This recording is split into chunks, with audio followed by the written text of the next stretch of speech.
Þá tekur til máls hv. 3. þingmaður Reykjavíkurkjördæmis norður, Katrín Jakobsdóttir, og beinir fyrirspurn til hæstv. fjármála- og efnahagsráðherra. Herra forseti, mér langar að spyrja hæstv. fjármálaráðherra og formann Sjálfstæðisflokksins út í orð sem hann birti á Facebook-síðu sinni stöðu fjölmiðla, þar sem hann lýsir áhyggjum af stöðu íslenskra fjölmiðla vegna fjárskorts og manneklu, en segir svo fjölmiðla skorta stefnu, markmið og skilaboð og séu í raun og veru tilgangslausir orðnir að öðru leyti en því að vera til staðar fyrir þá sem þar vinna. Þetta eru þessi þung orð hjá formanni stærsta stjórnmálaflokks landsins, ekki síst í ljósi þeirrar stöðu sem fjölmiðlar á Íslandi og annars staðar í hinum vestrænum heimi eiga í á tímum tæknibreytinga, á tímum samfélagsmiðla, þar sem tekjustofnar hefðbundinna fjölmiðla hafa veikst þannig að þeir ráða illa við að halda úti sínu hlutverki sem er að þjóna almenningi og gera almenningi ljóst, að gera mun á staðfestum upplýsingum og öðru því efni sem flýtur samfélagsmiðla, til dæmis frá okkur stjórnmálamönnum sem öll höldum úti okkar Facebook-síðum. Og hæstv. ráðherra klikkir út með því að spyrja af hverju ekki bara opnuð ein opin Facebook-síða í stað fjölmiðla, því þær eru hvort eð er alls konar skoðanir, eins og fjölmiðlum sé ætlað að vera málpípa einnar skoðunar. Og slíkum orðum fylgir auðvitað ábyrgð í tilfelli formanns stærsta stjórnmálaflokks landsins, ekki síst þegar við horfum upp á það að Ísland er hið eina Norðurlanda sem er ekki á topp 10 lista yfir fjölmiðlafrelsi í heiminum. Og það er dálítið áhugavert að Ísland var á þeim lista, topp 10 lista, fyrir 2 árum, en hefur hrapað meira en 10 sæti, ekki síst vegna umræðu stjórnmálamanna fjölmiðla, sem að sjálfsögðu mega stjórnmálamenn gagnrýna fjölmiðla fyrir þeirra skoðanir. Þetta snýst ekki það. En mér finnst hins vegar orð ráðherrans bera vott að hann geri ekki mikinn greinarmun á því sem við köllum bara hefðbundnir samfélagsmiðlar og því sem við eigum að gera kröfu til þess að við faglegir fjölmiðlar, þó að það séu ýmsar skoðanir. Og mig langar að spyrja hæstv. ráðherra, er þá ekki frekar ráð að leggja til einhverjar aðgerðir til þess að bæta stöðu fjölmiðla fremur en að þeyta þessu upp með þessum hætti?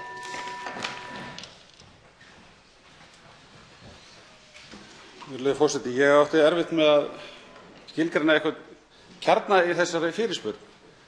Er ekki rétt að gera tillögur að úrbótum fyrir fjölmiðlaumhverfið? Jú, ég reyndar held að það sé alveg ástæða til að velta því fyrir sér.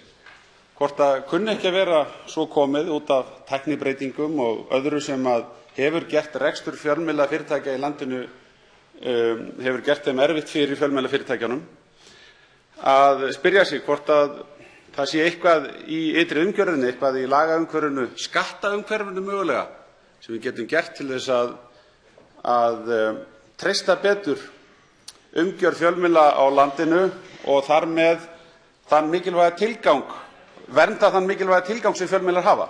Annars er mér fyrirmunað að skilja hvers vegna hv. þingmanni svona mikið niðri fyrir út af einni léttri Facebook-færslu. Ég var einfaldlega að velta því upp að þegar maður horfir yfir fjölmiðlaumhverfið á Íslandi í dag, þá finnst manni víða skorta skýra ritstjórnarstefnu. Þegar birtist þar ein skoðun í dag og önnur á morgun, tengt ýmsu fram, og þá sitja viðkomandi fjölmiðlar eftir bara sem tóm skel.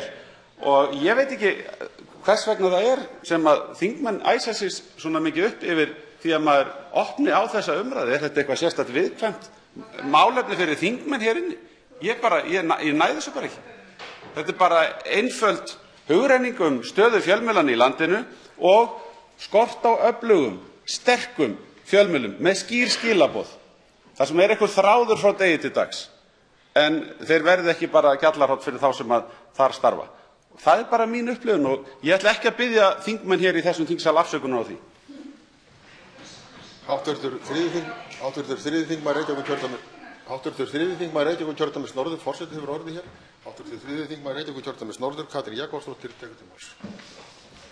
Herra forseti, ég var ekkert að biðja hæstv. ráðherra að biðjast afsökunar og er ekkert sérstaklega æst yfir málinu og biðja hæstv. ráðherra að vera heldur ekkert viðkvæman fyrir því að orð hans séu tekin hér til umræðu. Það er ósköp eðlilegt að við gerum þá kröfu að orðum fylgi ábyrgð, sérstaklega í tilfelli hæstv. Ráðherra, formanns stærsta stjórnmálaflokks landsins. Og hann nefndi hér, já, það er örugglega hægt að fara í aðgerðir. Og ég velti því fyrir mér hvaða aðgerðir ríkisstjórnin gæti ráðist í, stjórnvöld á hverjum tíma, Alþingi. Það eru við sem setjum lagaumhverfi fyrir fjölmiðla. Það er þessi ríkisstjórn sem jók hlut Ríkisútvarpsins á auglýsingamarkaði þvert á stefnu sem hefði verið mörkuð á fyrra kjörtímabili.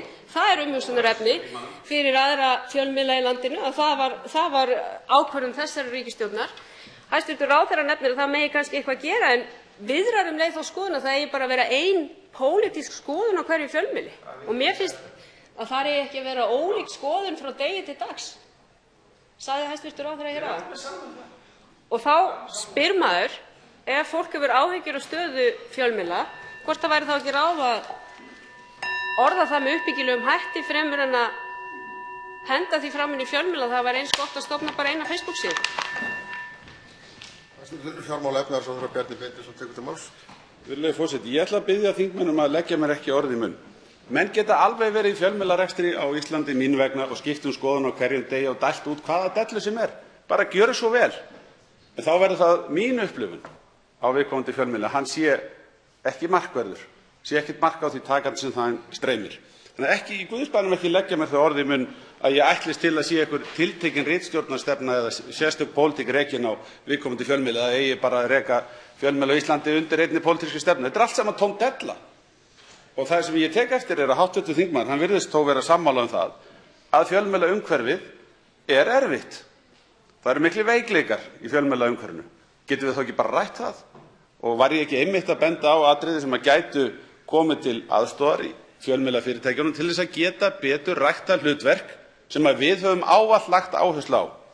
Og til að mynda var verulega mikið fjallað í skýrslu fjölmiðlanefndarinnar á sínum tíma, sem er þetta aðhaldshlutverk og hversu mikilvægt það er fyrir samfélagið að fjölmiðlarnir búi við þær aðstæður að þeir geti ræktað hlutverk almennilega. Það er bara mín upplifun að þeir eru ekki að gera það í dag og mér heyrist þingmaðurinn vera sammála það og ef við þá ekki að beina umræðunni að því.